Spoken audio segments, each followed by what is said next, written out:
আর রিজিকের সর্বোত্তম স্তর হচ্ছে পুণ্যবান জীবন সঙ্গী এবং নেককার সন্তান, ফায়াস ওয়াইফ এন্ড চিলড্রেন। সুবহানাল্লাহ ওয়া বিহামদিহি।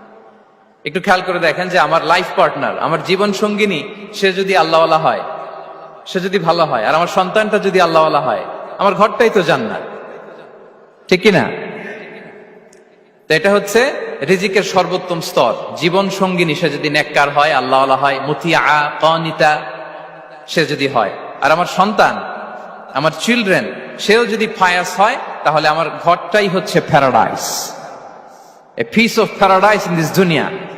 সুবহানাল্লাহ। বিষ্ণু ঈসা ইসলামকে আম্মাজান খাদিজা এতই ভালোবাসতেন, বিষ্ণু ঈসা ইসলাম বলতেন রুজিকতু হুব্বাহা, আমি খাদিজার ভালোবাসাকে রিজিক হিসেবে পেয়েছি। সুবহানাল্লাহ। রাসূল সাল্লাল্লাহু আলাইহি ওয়াসাল্লাম এই শব্দটা ইউজ করেছেন, রিজিক, রুজিকতু হুব্বাহা।